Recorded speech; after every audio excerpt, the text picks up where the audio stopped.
আসসালামু আলাইকুম রহমতুল্লাহি অবরাকাতু। সবাই কেমন আছেন? আশা করছি সবাই ভালোই আছেন, আর আমিও আপনাদের দোয়ায় আমিও অনেক ভালো আছি। তো আজকে আমি আপনাদেরকে একটা ছোট্ট একটা দোয়া শিখিয়ে দেব।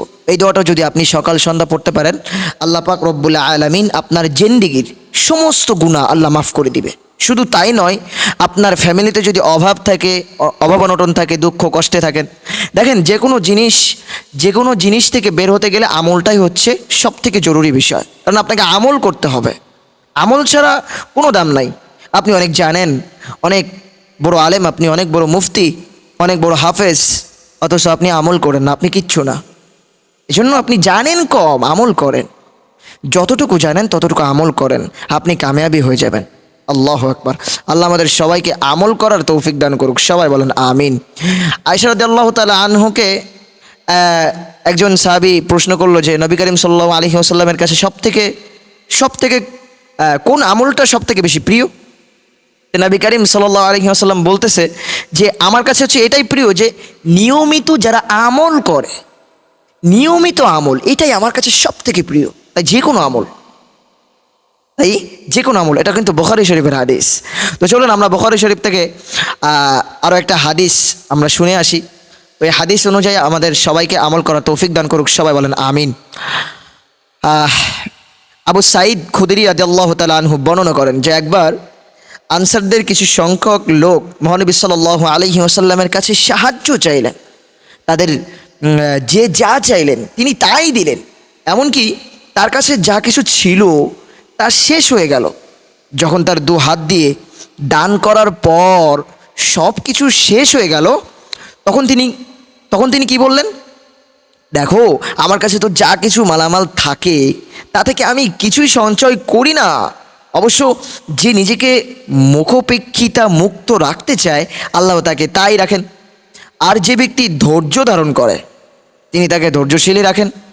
আর যে ব্যক্তি পর নির্ভর হতে চায় না, আল্লাহ তাকে অভাব মুক্ত রাখেন। সুবহানাল্লাহ। এই হাদিসের একটা আমল আপনারা মনে রাখবেন।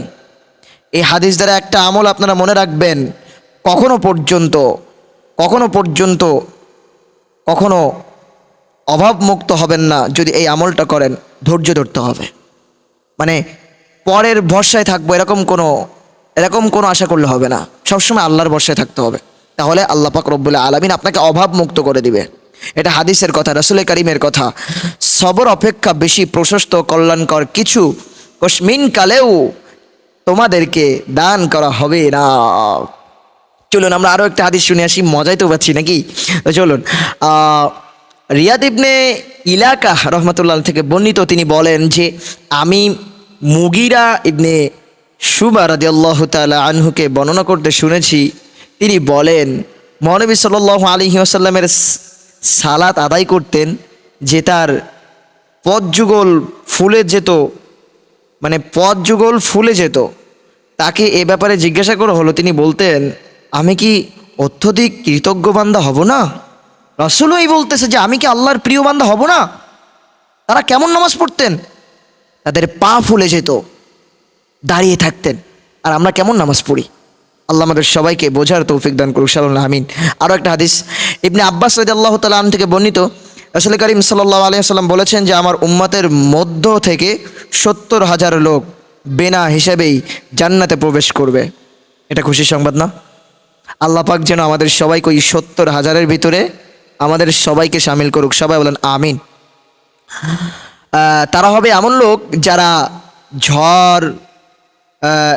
ঝাড়ফুঁকের শরণাপন্ন হয় না, কুযাত্রা মানে না, এবং নিজেদের প্রতিপালকের উপরই তারা ভরসা রাখে। ওহ সুবহানাল্লাহ, কত সুন্দর কথা। নবী করিম সাল্লাল্লাহু আলাইহি ওয়াসাল্লাম কি বললেন যে কিয়ামতের ময়দানে ৭০,০০০ লোক, আমার উম্মতের ভিতরে ৭০,০০০ লোক তারা বিনা হিসেবে জান্নাতে প্রবেশ করবে। তারা কারা জানেন? যারা ভণ্ড বাবা মানে না, যারা ভণ্ড পীর মানে না, যারা কোনো তাবিজ তুবিজ এগুলো বিশ্বাস করে না, ঝাড়ফুঁক এইগুলোর ওপর তারা ভরসা করে না। তারা শুধু একমাত্রই যাকে ভরসা করে তিনি হচ্ছে আমার আল্লাহ। আল্লাহকে তারা ভরসা করে। এই জন্য যত বিপদ আসুক আল্লাহ পাক বলেন যে ইয়া আইয়ুহাল্লাযীনা আমানুস্তাঈনু বিস-সাবরি ওয়াস-সালাহ ইন্নাল্লাহা মা'আস-সাবিরিন। সবরকারীর সাথে নিশ্চয়ই আল্লাহ পাক রব্বুল আলামিন আছে, থাকবে। এই জন্য সবর করতে হবে যে কোনো কাজে। ওকে, একটা আমল পেলেন, আরও একটা দোয়া দিব। এই দোয়াটা সকাল সন্ধ্যা পড়বেন। আল্লাহ পাক আপনার সারা দিনে হেফাজত করবে, রাতেও হেফাজত করবে। সুবহানাল্লাহি ওয়া বিহামদি। সকালে ফজরের নামাজের পর আল্লাহুম্মা আল্লাহুম্মা জিরনা মিনান নার, আল্লাহুম্মা জিরনা মিনান নার, আল্লাহুম্মা জিরনা মিনান নার। এই দোয়াটা 7 বার পড়তে হবে, আপনাকে 7 বার পড়তে হবে। সকালে ফজরের নামাজের পর আপনাকে এই দোয়াটা 7 বার পড়তে হবে। আর মাগরিবের নামাজের পর এই দোয়াটা আবার আপনাকে 7 বার পড়তে হবে। যদি আপনি মাগরিবের নামাজের পরও যদি এই দোয়াটা 7 বার পড়েন, আমার আল্লাহ আপনার জিন্দেগির সমস্ত গুনাহগুলো মাফ করে দিবে। আর ফজরের নামাজের পর 7 বার পড়ার পর যদি ওই দিনে আপনার মৃত্যুবরণ হয়ে যায়, আল্লাহ পাক রব্বুল আলামিন, আল্লাহ পাক রব্বুল আলামিন ওই দিনে যদি আপনার মরণ হয়ে যায়, বিনা হিসেবে আপনি জান্নাতে চলে যাবেন, জাহান্নামের আগুন আপনার জন্য হারাম হয়ে যাবে।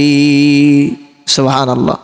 আল্লাহ আমাদের সবাইকে যে আমলের কথা আমি বললাম এই আমল করার তৌফিক দান করুক, সবাই বলেন আমিন। তবে অবশ্যই যা কিছু বলেছি এর উপর কিন্তু আমল করতে হবে, শুধু শুনে থাকলে কিন্তু হবে না, আমল করতে হবে। যারা আমার সাবস্ক্রাইবরা আছেন, আমাকে যারা সাবস্ক্রাইব করেছেন, আমাকে ভালোবেসে যারা সাবস্ক্রাইব করেছেন, আমি চাই না তারা আমল না করে বসে থাকুক। যারা আমার ভিডিও দেখে, যারা দেখবেন, আমি যা যা বলবো এর উপর আমল করবেন, আমল করবেন, কারণ আমলেই সব কিছু।